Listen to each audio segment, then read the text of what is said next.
right. This is Con Wolf, Robert Sikes, podcast/video. First competition experiences. Who's going first? You go for it, man. You're the guest. Okay. All right. First show experience. And if any of you guys, if any of my followers, my real followers, followed me from way back in the day, from the bodybuilding.com days, this is where it all started. So basically what happened was, at the time I was living down in Scottsdale, Arizona. I believe I was about 28 years old.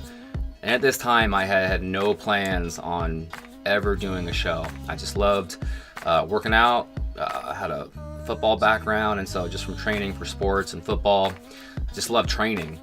And I was kind of getting into supplements, protein and creatine and all that stuff. And so I'd made I'm pretty sure it was muscleandstrength.com at the time. I placed an order, I think, for just like some protein and pre-workout or something. And in my box, I got this little handbook that said the Solution Diet. And before this, I had never followed a structured diet ever. I'd never weighed anything. I'd never tracked anything. And so I'm kind of going through this book, and I'm like, okay, it had like a kind of a structured meal plan in it, meal 1, 8 ounces of chicken, etc. And for some reason, it kind of flipped in me to finally pursue an actual structured diet. So I went and got a food scale, all that stuff. And for the first time in my life, and I think I was 27, 28 years old, I finally followed a structured diet. And it was amazing. I think it was just after, it was 8 weeks into the diet, so just 2 months, I started I took some progress photos. It was the first time that I actually looked in the mirror, and I'm to me, I was even holy crap, this is what diet, when people always talk about oh, diet's the biggest part of the equation. I'm now I finally saw that kind of look in the mirror that I wanted to see for so long, where you start seeing the separation in the muscle and vascularity popping out. I was on bodybuilding.com, and if anybody's familiar with bodybuilding.com, the forums, they have a post your picture section. And so I just posted hey, updated photos or whatever, 8 months into diet, and it just freaking exploded with all these people wanting to know more about my progress and this diet and everything like that. And it's still on there today. You can find it's 100 pages long of just constant forum formats, page after page, of people wanting to know my workouts and how I structured the diet and all this stuff. And so what happened was I kept rolling with this diet, and I just kept getting leaner and leaner and leaner. And at the time, the guy who devised the diet, his name was Derek Charles Boy, I think is what it is. And he was kind of affiliated at the time with Cybation, the makers of Extend. And so I kind of messaged him, and I'm I think he saw my progress too, and he was holy crap. He's he was willing to help me out for free. And he kind of said, hey, you know what? At the time, my meals were 20 grams of fat per meal. And so he said, you know what, to kind of reduce your calories a little bit and get leaner, let's go 15 grams of fat per meal. And so I started doing that. I just started eating super, super lean. And so I'm sitting here following this bodybuilding.com thread that I started, and everybody's bro, you need to compete. And I'm just at the time I was still on the weekends, I'd go out and I was partying with my buddies and stuff like that. And I'm oh, it's going to In-N-Out Burger. I do one nice, and this was part of the diet, which I liked. You were allowed one free meal every week. So for me, it was either In-N-Out Burger or a big Domino's pizza or something. And so I was doing kind of similar to a refeed or a cheat meal. And so I would do that usually every Saturday or Sunday, but then get back on the diet after that. And so what happened was, is just kind of through the forum, through the bodybuilding.com thread, I had people that kind of helped me pick out. They're hey, there's this natural show in I think it was in Mesa, Arizona. It was on it was right before my birthday. It was August 28th, 2010, and it was the OCB. So this was the 2010 OCB Arizona Natural. And what's funny is, do you remember Pedro? Or Pedro, you might not have met him. And he's kind of big he's a natural pro. but I met him at that show, but it just kind of happened was, again, it was just this finding this diet book and following it, and then a bodybuilding.com, kind of a huge swarm of people persuading me to like do this show is what got me to like finally say, you know what, I committed to it. And what's funny was, it was only like I only had 6 weeks before I kind of committed to it.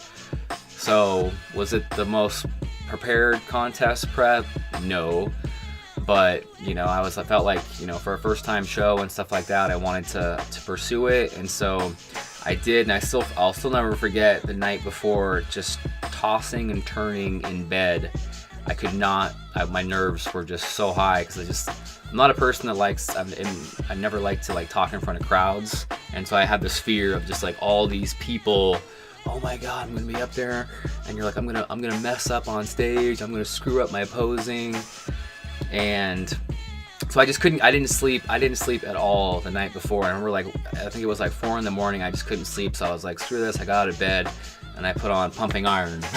I was just like, to burn time. Hey, that's a good way to do it, though. Yeah, and so I just started watching Pumping Iron until I had like my first meal and all that stuff. And at the time too, I was living down in Arizona, and so I didn't have any like family members there. I didn't even invite like any of my local friends. It was just kind of something that I was like pursuing on my own.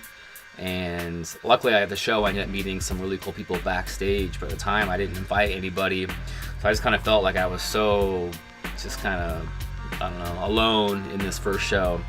But it was a great experience. I ended up doing both the novice and open. People aren't aware, novice is kind of like for first time competitors, so it's kind of more of like a beginner type class. And I thought I had won the overall in that. That's what most people told me after prejudging, but I ended up getting second in the tall class to kind of like a bigger, more muscular guy. He wasn't as conditioned, but he was bigger and more muscular. And then I went into the open class and I got top 3 in open.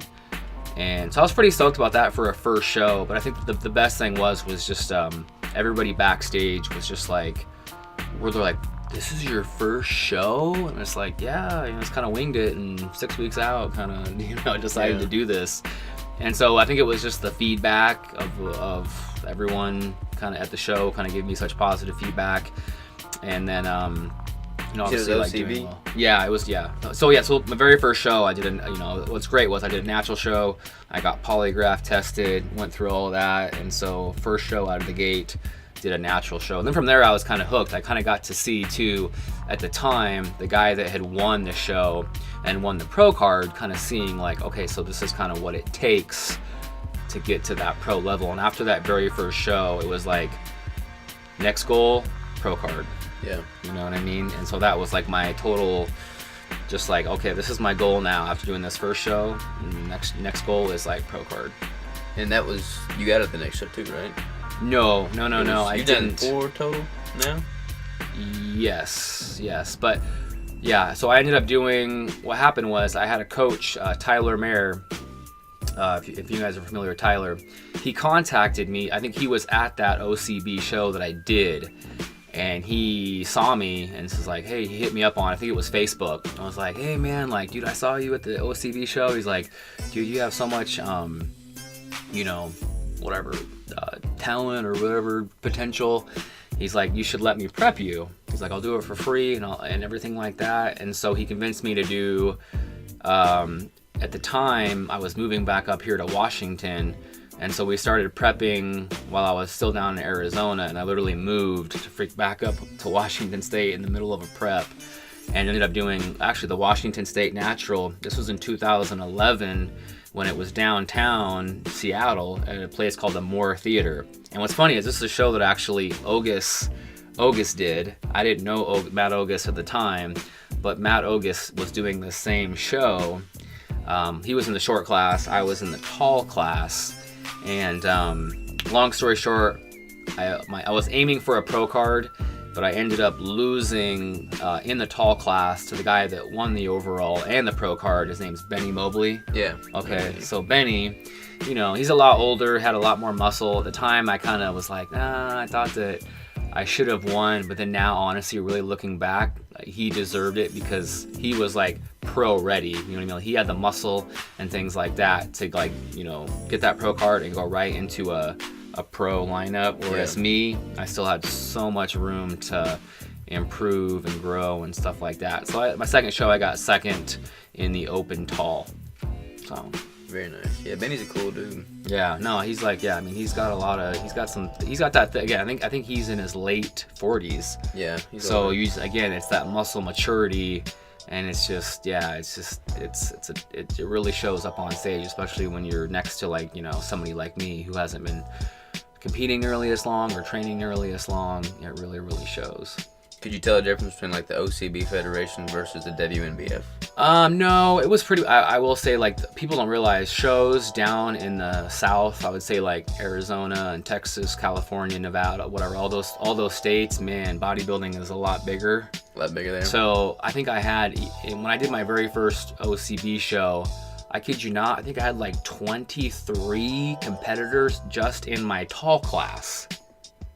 That's like wild. huge classes. So a lot more competitors down there. So I'll say that the shows down in, like, the southern states are usually going to be a lot bigger. Where you come up here to, like, Washington, and I'll say, like, let's just kind of say maybe per class you're more like in the maybe like 8 to 10 kind of range, in that ballpark. So smaller shows, still really competitive, but down there in South Bend, those shows, those are like a lot bigger. Well, the Muscle Mayhem is WNBF, right? That's in California. Yeah, and I've been to that. I actually went down to that one in 2013. I think it was a couple weeks, or maybe 2 months after I'd won my my natural pro card. I went down there and got to see, I think it was like Matt Ogus was competing, Chris Lovato was competing, I think Chris Elkins even competed at that show, Kevin Riley. But the most important thing was that was the first time I had ever seen a natural pro lineup in person. Yeah. And so it was just, I'll still never forget, it's like, okay, all of a sudden you see the amateurs, you're like, oh wow, they're impressive, and all of a sudden the pros come out and I'm like, okay, over the level. Whoa, like, just like the muscle, the conditioning, the hardness, like total different. I mean, it was such a shock for me to see that in person and see, like, oh my gosh, like, it was perfect just to see the amateurs first and see some really impressive amateurs, and then all of a sudden the pros walk out and just like, okay, maybe I'm not ready. Maybe I'm not ready to be there. Yeah, well, they've all been, I mean, natural bodybuilding is it's an old man sport, you know, they're much older than us and been at it for a while. Yeah, I mean, you're 10 years older than me almost. Yeah. Like I said, I was a late bloomer though. Like I said, first show was literally the night before my 28th birthday.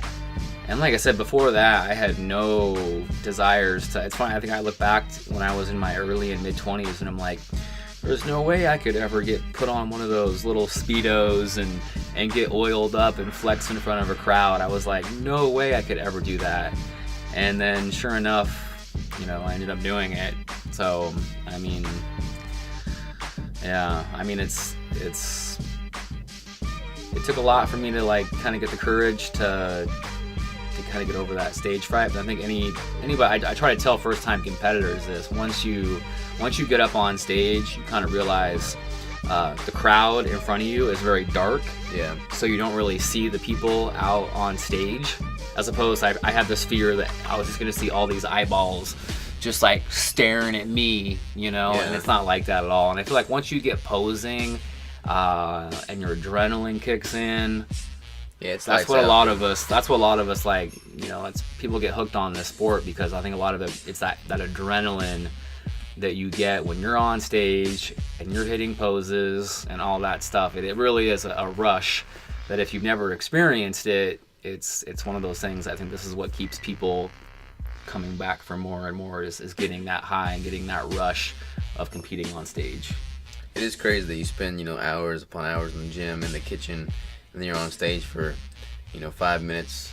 Yeah. And then and then that's all. That's it. Yeah. You know? I mean, that's why sometimes it is nice to if you can in your show season maybe plan, you know, maybe at least like 2 shows, because at least that way you get some more stage time. Because you're right. My first 2 preps in 2010 and then 2011, there were just 1 shows and then done. So yeah, same thing where I put all this time and effort, got my 5-10 minutes of that of like stage time, and then that's it.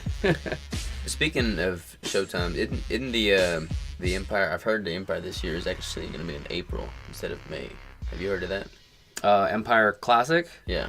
Yeah, I think it's really only a week or 2 after our show. Yeah. I think. But it was in May, I think, last year. I'd have to double check that. I thought it was always kind of around our show, I thought. And there's the GBO Federation, which is new. And that's, Spokane now has a GBO Federation, which... That's, I think, on the 6th. So it's only like a week before the national show. I'm kind of flirting with the idea of doing all 3. You are? Oh. I'm considering it. I don't know. I'm not ever going to talk negatively about an organization, but I feel like the GBO show is still not really big enough yet to where... I don't know anything about GBO. It's the first year I've ever heard about him. I think he's only been doing it here 2 years now. If even that, yeah. Like I said, in Spokane, if people aren't familiar, we have no natural shows here in Spokane, which is unfortunate. I really wish we could get like a natural show promoted over here. All we have is like 2 NPC shows, which if you're not familiar, NPC is not tested. So that's why a lot of us, like me and Robert, are going over to the North Seattle in Marysville up at the Tulalip Casino.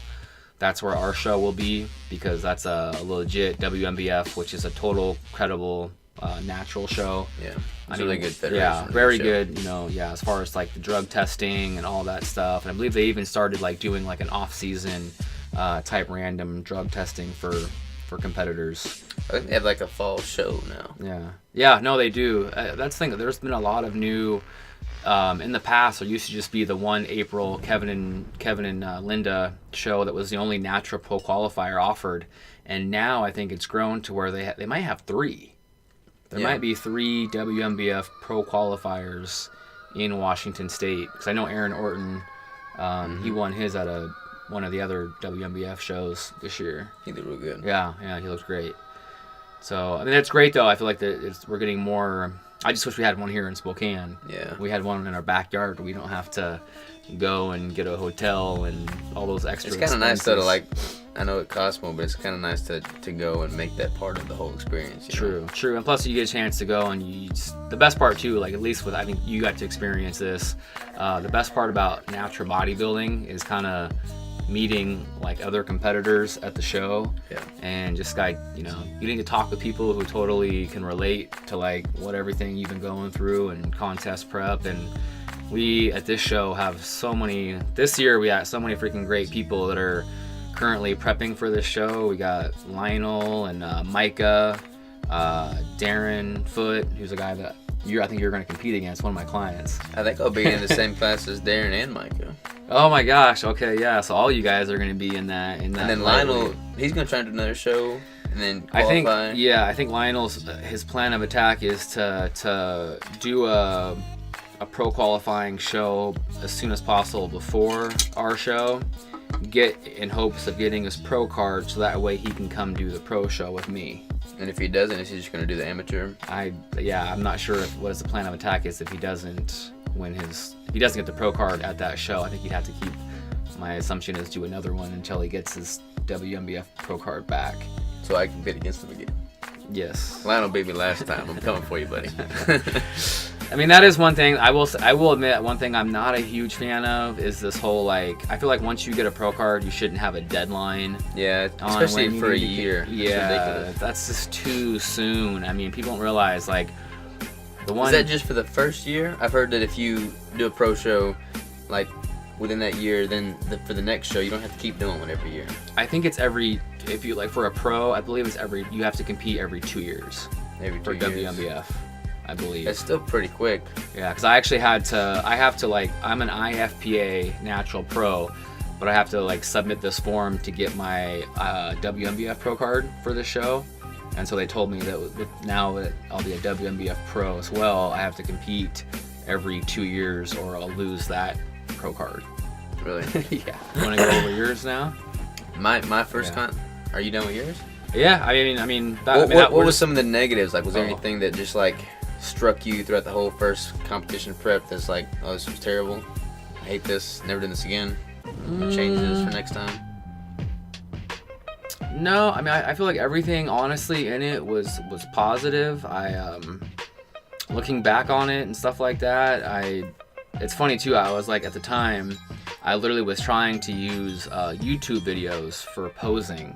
Yeah. And I look back, I literally have videos on my YouTube channel still to this day from when I was practicing, and oh my gosh, everything was so off. And luckily I was at my local, I was at a Gold's Gym in Scottsdale, and I think I was a week out from the show, and somebody was like, oh hey, they approached me, are you competing soon? I said, yeah, in a week. And they said, oh, is anybody helping you with your posing? And they referred me to a guy, his name was Ernie, and he kind of helped me out with some posing stuff, thankfully. But I was like totally scared fright on the posing stuff. It felt so awkward. Yeah. A lot of first-time competitors will get this. People always underestimate how hard it is to learn, especially for a first-time show, the posing. Yep. That's always so much. It's so much harder than it looks to get all of the muscle control and to balance and just all of that. So, and there should be no excuse to not have good posing on your first show. Like, you have so much time put into it. The worst thing is to like put that work in and then. But I feel like a lot of people, they kind of lazy out on the posing, and all they focus on is the workouts and the stuff and like all that stuff, and all of a sudden show day comes and you can always tell the guys, they're shaking. Oh, great. What's yours saying? Internal temp high? Oh, great. I don't know what's going on with these cameras here. Our cameras are zoning out. All right, first competition experiences for me. Miserable. I didn't have a clue what I was doing. Most people don't. I was under the impression that I had to bulk up and get huge before I cut down. That's what you see all the pro bodybuilders do, you know? So I went from 115 is when I started working out. I bulked up to 230. So and I'm 5'7", so 230, I was pretty round. I had a big fat face. And then I gave myself 3 months, so 12 weeks to prep. And I bulked up to 230 thinking I was going to compete at 200. And I competed at 153. So I lost the next 50 pounds. One thing we all underestimate is how much fat we need to lose. Oh yeah, give yourself plenty of time. I mean, I was starving myself. I went from 6,000 calories a day bulking to, I think at my lowest I was 1,200 calories. Oh my gosh. And I was like in starvation mode. And I was full-time college student working and prepping for my first show without a coach. And I'd literally be in the gym crying. I remember the last month I'd be crying as I was lifting because I'd be just like so depleted, so drained, and I'd just be beating myself up internally, and it was not good. Strength went down. I think I lost like 100 pounds on my squat, and like on my meal plan, I don't remember where I even got my meal plan. I was using MyFitnessPal, and I think initially, I don't remember what I was doing initially. At one point or another, I found Lane Norton's article on Bodybuilding.com about peak week. At least you found a good resource there. Yeah. No, that was really good. But that's why I like look for some of my posing stuff too. But for my diet was just, very minimalistic. Like, I would do cardio in the morning, and then I would be so excited to open up this Tupperware and have like 3 spoonfuls of old cold oatmeal. Oh man. It was bad. And motivation was gone. And then I think there were points that I'd be working out and I'd be so drained. I would it's kind of morbid to say, but I would imagine somebody holding a gun to my head saying, if you don't give me everything you got, I'm putting a bullet between your eyes. That's what pushed me to make it through the workout. And it was not healthy. Not a healthy relationship with food or training or anything. And it was just a depressing, dark time for sure. And I remember the night before the competition, I was sitting in a hotel room. My best friend Charlie and my mom and my brother were with me. And like my mom was shaving me, you know, to get ready for the show, and I was literally welcome like to bodybuilding, sitting there, almost like I almost just decided I wasn't gonna do the show the night before at the hotel room. Like that's how disgusted with myself. I wasn't confident in my ability to do well or anything, and it was pretty rough. But then after the show, after I stepped off stage, I like sat there in the posing pump up room after everybody else had left and reflected on the whole process. And it was like, this is the hardest thing I've ever done in my entire life, bar none, more mentally than physically. And I won. I got first place. But like to know that I put forth that work and determination and discipline and consistency for 3 months, and then to succeed at the end of it all, it was like the most satisfying feeling I've ever experienced. And I haven't experienced anything since then that can match it, and then I've been hooked ever since. So yeah, you love that challenge. Yeah, no, I created the challenge. I don't want an easy life. I want it to be hard, you know?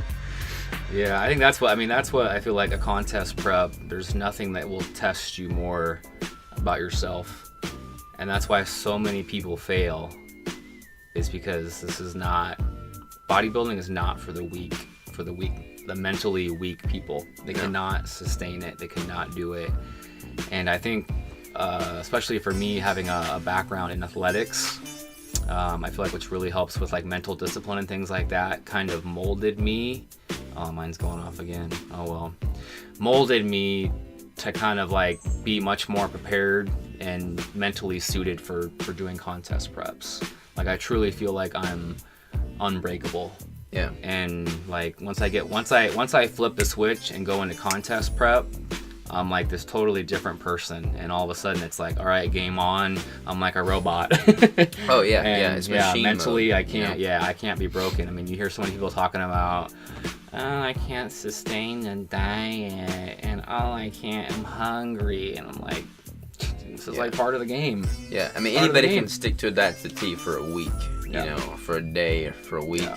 But if you can stick to it consistently and fight through the hunger and like the temptation to go out with your friends every single day consistently, you know, for the entirety of your prep, that's where it becomes difficult. That's what separates the men from the boys right there. Yep. You know, because it's not, I mean, you can do anything for a week. Anybody can do anything for a week. But to do it for months at a time, that's where it gets hard. Yep. Fight through the hunger, and that's where like a lot of times you're gonna have workouts where your body just tells you, it's like, no. Your body's like, no, not feeling it. But that's where you have to mentally push through it. And still, during contest prep, you need to focus on giving those workouts 100% intensity, because that's what's going to keep that muscle on your body. The soonest you start letting your fatigue and, you're not going to have as high energy levels, and then all of a sudden you start letting up on all your workouts, I feel like, especially for the natural competitor, that's where muscle loss really, really is prevalent. Oh yeah, people, in my experience, they like look for an excuse while they're in prep to train lighter or to like just half-ass things. Yep. You know, like your body keeps that muscle because it needs that muscle. And if you're not working to the same output that you were in the off season, it doesn't need that muscle, so it's gonna get rid of it. Exactly. You know, and I don't know, like you're in a calorie depletion, you're not getting as much sleep, you're training harder, you're doing cardio. It's super easy to say, oh, I'm in prep, I'm on a deficit, I'm going to half-ass this workout and leave early so I can eat my meal and go to sleep. Yep. But to have that switch turned on and say, no, I'm going to go just as hard, I'm going to go harder than I did in the off season, I'm going to go harder than I've ever gone before, that is what makes you succeed. That's what gives you something to be proud of after you step off that stage. If you don't, and if you do half-ass it, then I don't know. Like, the reason I'm so proud and so hooked is because I didn't give myself any excuses throughout the first prep, you know?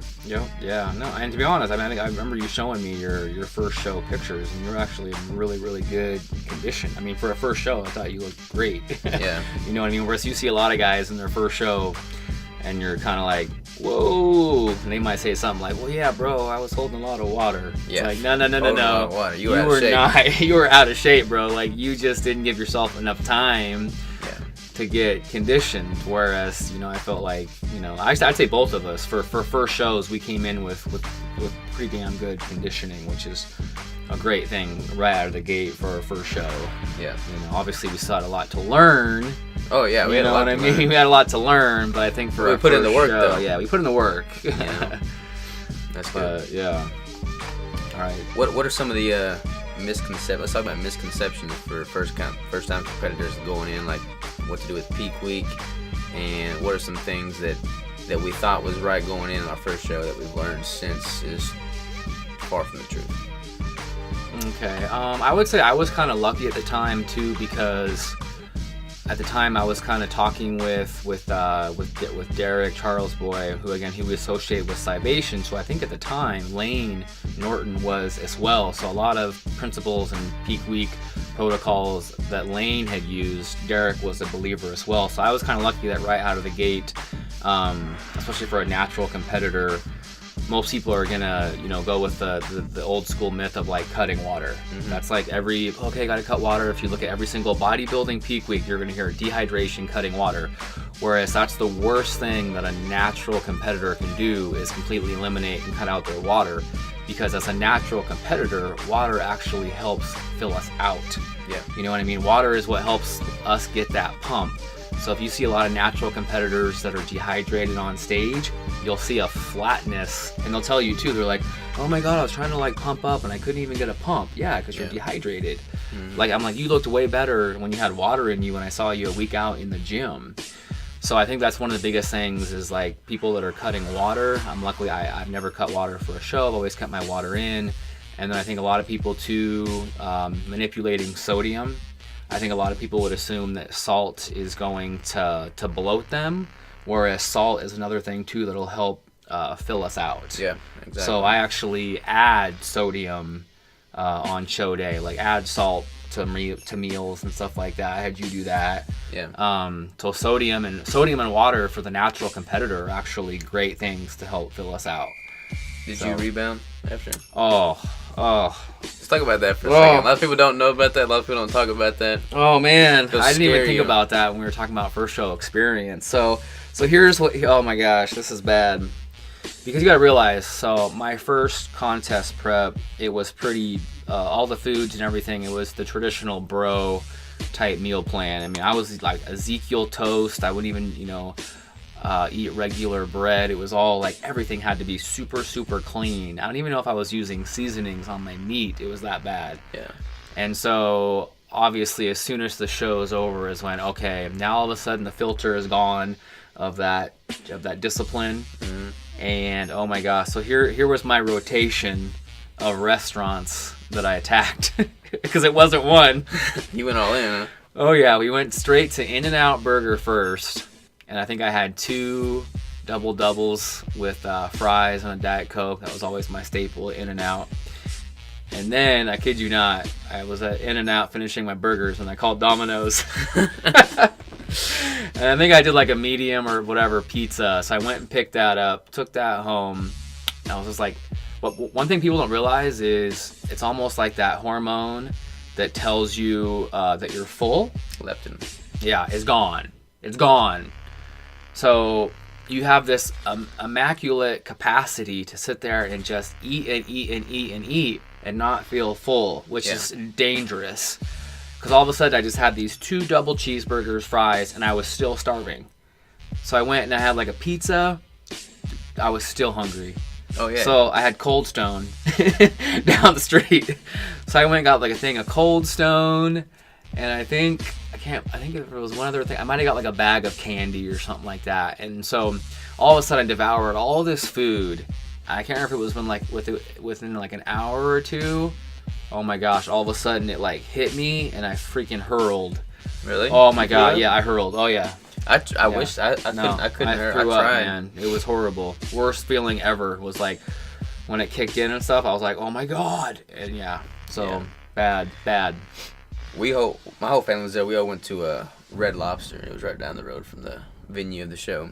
And so we all were sitting around the table, and I think I ordered like 3 entrees, and then I had like they had those garlic bread things at Red Lobster, you know? Yeah. I ate like 2 baskets full of them, and then I think 2 or 3 different desserts, and they also had like these frozen lemonades, like these tall frozen lemonades. I think I had 4 of those, and I'm sitting there just eating like relentlessly, and then again, you don't get feel full.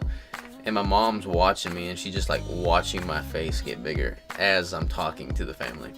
And like that night at the hotel room, I couldn't throw up, I couldn't use the bathroom. It was all just, I think probably because I'd cut my water for that first show, my body was like a sponge. I just held on to all of that, and I literally just laid in the bathtub, an empty bathtub at the hotel room, and just tossing and turning. Couldn't sleep, couldn't throw up, couldn't use the bathroom, just stayed there in pain. And then the next day I woke up and I was like 20 pounds heavier, all that water weight. My face was like fat again, like 230 fat when I was in the off season. I'm like, 3 months, the hardest time of my life, totally wasted. I was just gonna say that's the one thing that I think you hear a lot about post competition prep depression. And a lot of it, what happens is because you're so used to these months, whatever now, seeing this amazing, lean, hard, amazing physique in the mirror. And then all of a sudden, you go out that post-show and binge and do all these things. And in the matter of, literally 24 hours, it can be gone. Yep. After months and months of dieting and looking great and seeing all these striations and veins, you go out and you get crazy and you binge and all that. And then it's just so sad how that fast it's gone. Yep. It's gone. Yeah, I was depressed for like 4 months, and it wasn't just from that. Like I had, like after that, I had eating disorders. Like I would literally, it's common in this know how to eat. Field. Yeah, I mean it was just like I would eat 20,000 calorie meals, man. Like it was no joke. Yeah. I would go to, I think one time I went to IHOP, and my ticket was $40 for just me, and I ordered chicken fried steak covered in gravy with a waffle, and I ordered one of every kind of pancake on the menu. They make lots of pancakes at IHOP. That's amazing, yeah. I was just gonna say it's pretty normal. I feel like, and I think after one of my shows, I went to like a breakfast place up here on the South Hill when it was Maggie's, and I was just like ordering breakfast, and I'm like, can I just get one of each each breakfast entree? The lady looked at me like, I'm like, you don't understand. I just did this. You try to explain to a normal person and they don't get it. Yeah. But anybody that's like competed and gone through this stuff, they can relate with like what we're going through. But the normal average person looks at us like we're crazy. Because I mean, it's not normal to be able to eat what 5 people could eat. Exactly. But you find a way to stick it on there for somehow or another. That's pretty much first competition. That's good. Yeah. Right there. I think we kind of covered everything. Anything else you feel like we need to? Well, I do want to talk about what we're doing for this prep. We can do this in my closet, or we can do this in there, because that's just coming in the podcast. Okay, let's do it on the podcast. Okay, cool.